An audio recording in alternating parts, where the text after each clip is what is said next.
ಅದ್ಭುತವಾದಂಥ ನೆಲ.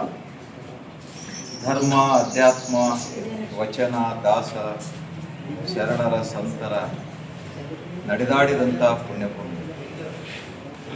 ಅದರಾಗ ವಿಶೇಷವಾಗಿ ಕಲಬುರಗಿ ನೆಲದಲ್ಲಿ ಸೇಡಂ ತಾಲೂಕು ಅಂದರೆ ಬಹಳ ಒಂದು ಕಾಲಕ್ಕೆ ಸಾವಿರಾರು ವರ್ಷಗಳ ಇತಿಹಾಸವನ್ನು ಹೊಂದಿದಂಥ ಈ ನಾಡಿನಲ್ಲಿ ಕಲಬುರಗಿಗೆ ಅಷ್ಟೇ ಅಲ್ಲ, ನಾಡು ಮತ್ತು ದೇಶಕ್ಕೆ ಒಂದು ಸಂಸ್ಕೃತಿಯನ್ನು ಕೊಟ್ಟಂಥದ್ದು, ನೀತಿ ನಿಯಮಗಳನ್ನು ಕೊಟ್ಟಂಥದ್ದು ಈ ಸೇಡಂ ತಾಲೂಕು. ಸೇಡಿಂಬ, ಇದರ ಇತಿಹಾಸ ಸೇಡಿಂಬ. ಸೇಡಂ ನೆಲದಲ್ಲಿ ನಾವು ಹೆಜ್ಜೆಗೂ ದೇವಾಲಯಗಳು, ಗುಡಿಗುಂಡಾರಗಳು, ಸ್ಮಾರಕಗಳು, ಕೋಟೆ ಕೊತ್ತಲಗಳನ್ನು ನಾವು ನೋಡ್ಬೋದು. ಇವೆಲ್ಲ ಏನು ತೋರಿಸ್ಕೊಡ್ತಂದ್ರೆ ಭವ್ಯ ಭಾರತದ ಇತಿಹಾಸವನ್ನು ಸಾದರಪಡಿಸ್ತದೆ.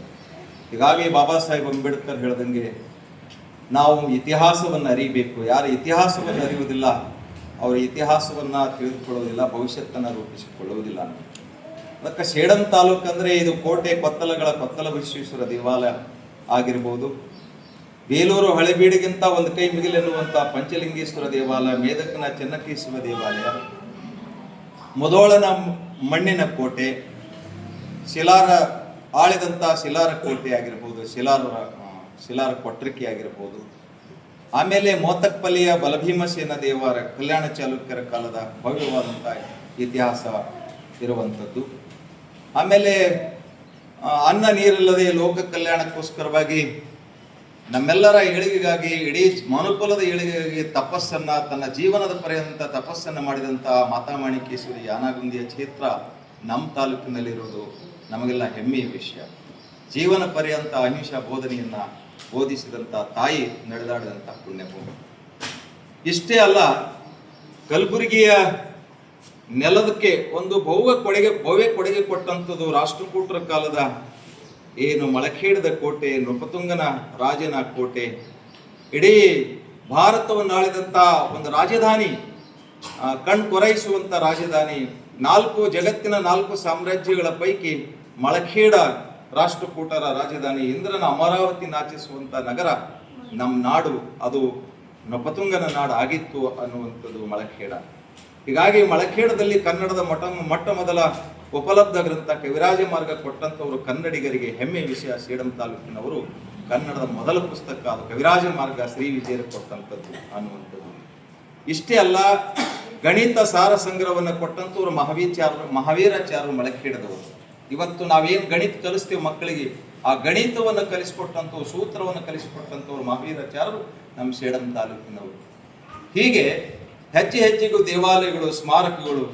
ನೃಪತುಂಗ ಚಕ್ರವರ್ತಿ ಪ್ರಜಾಪ್ರಭುತ್ವದ ನೆಲೆಗಟ್ಟಿನ ಮೇಲೆ, ಅಂದು ಅರಸೊತ್ತಿಗೆ ಇತ್ತು, ಪ್ರಜಾಪ್ರಭುತ್ವದ ನೆಲೆಗಟ್ಟಿನ ಮೇಲೆ ಪ್ರಜೆಗಳೇ ತನ್ನ ಮಕ್ಕಳೇ ಅಂತೇಳಿ ಭಾವಿಸಿ ತನ್ನ ಪ್ರಜೆಗಳಿಗೋಸ್ಕರವ ತನ್ನ ಕಿರುಬೆರಳನ್ನು ಕೊಲ್ಲಾಪುರದ ಮಹಾಲಕ್ಷ್ಮಿಗೆ ಅರ್ಪಿಸಿ, ನೈವೇದ್ಯವಾಗಿ ಅರ್ಪಿಸಿ ಮಳೆ ಬೆಳೆ ತಂದಂಥ ಏಕೈಕ ರಾಜ ಜಗತ್ತಿನಲ್ಲಿ ಯಾರಾದ್ರಿದ್ರೆ ನಮ್ಮ ಸೇಡಂ ತಾಲೂಕಿನ ಮಾನ್ಯಕೇಟದ ಅರಸ ನೃಪತುಂಗ ಚಕ್ರವರ್ತಿ ಅಂತ ಅಭಿಮಾನ ನಮಗಿರಬೇಕು.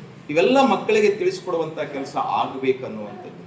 ಅಷ್ಟೇ ಅಲ್ಲ, ಮಗ ತಪ್ಪು ಮಾಡಿದಾಗ, ಪ್ರಜೆಗಳು ತಪ್ಪು ಮಾಡಿದಾಗ ಮರಣದಂಡನೆ ಶಿಕ್ಷೆ ಕೊಡ್ತಿದ್ರು. ಆದರೆ ನಮ್ಮ ರಾಷ್ಟ್ರಕೂಟರ ಅರಸನ ಮಗ ನೃಪತುಂಗ ಚಕ್ರವರ್ತಿಯ ಮಗ ಕೃಷ್ಣ ತಪ್ಪು ಮಾಡಿದಾಗ ಹಿಂದು ಮುಂದೆ ನೋಡದೆ ಅವನಿಗೆ ತಂದು ನಿಲ್ಲಿಸಿದಾಗ, ನಿಮ್ಮ ಮಗನಿಗೆ ಏನು ಶಿಕ್ಷೆ ಕೊಡ್ಬೇಕಂದ್ರೆ ಕೊಡೆ, ಮರಣದಂಡನೆ ಶಿಕ್ಷೆ. ಮಗ ಆದರೇನು, ಪ್ರಜೆಗಳಾದರೇನು, ಪ್ರಜೆಗಳು ಅಷ್ಟೇ, ಮಕ್ಕಳು ನನ್ನ ಮಗನೂ ಅಷ್ಟೇ ಅಂತೇಳಿ ಮರಣದಂಡನೆಯನ್ನು ಕೊಟ್ಟಂತ ಏಕೈಕ, ಈ ನೆಲದಲ್ಲಿ ಜಗತ್ತಿನಲ್ಲಿ ಏಕೈಕ ದೊರೆ ಕೊಟ್ಟಂತ ನಮ್ಮ ನೆಲ ಅದು ಸೇಡಂ ತಾಲೂಕ ಅನ್ನುವಂಥದ್ದು. ಮರಣದಂಡನೆ ಕೊಟ್ಟ ಮಗುವಿಗೆ.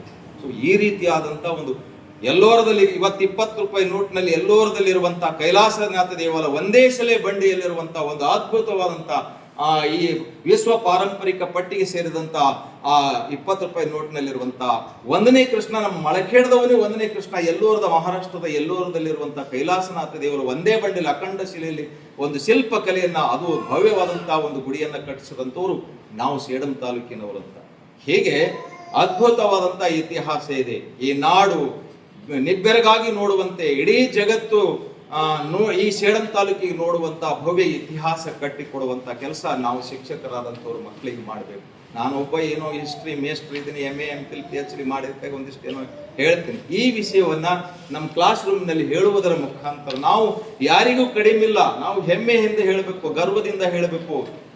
ಹಾಗೆ ಬಿಜನಹಳ್ಳಿಯಲ್ಲಿ 12ನೇ ಶತಮಾನದಲ್ಲಿ ಅಣ್ಣ ಬಸವಣ್ಣನವರಿಗೆ ಆ ಹೀನ ಕುಲ ಅಂತ ಕರಿತಿರೋ, ಅಸ್ಪೃಶ್ಯರಂತ ಕರಿತಿರೋ, ಚಪ್ಪಲಿ ಹೊಲಿಯುವ ಕಾಯಕ ಯೋಗಿ ಎದುರು ಸಿಕ್ಕಾಗ ಭಕ್ತಿ ಭಂಡಾರಿ ಬಸವಣ್ಣನವರು, ಪ್ರಧಾನಮಂತ್ರಿ ಬಸವಣ್ಣನವರು, ಪ್ರೈಮ್ ಮಿನಿಸ್ಟರ್ ಬಸವಣ್ಣನವರು, ಫೈನಾನ್ಸ್ ಮಿನಿಸ್ಟರ್ ಬಸವಣ್ಣನವರು ಎದುರು ಬಂದಾಗ ಅದಕ್ಕೆ ಹರಳಯ್ಯನವರು ಶರಣಂದಾಗ ಬಸವಣ್ಣವರು ಕುದುರೆ ಮೇಲಿಂದ ಇಳಿದು ಮಹಾನ್ ಶರಣ ಹರಳಯ್ಯನವರೇ ನಿಮಗೆ ಶರಣು ಶರಣಾರ್ಥಿ ಅಂತಂದು.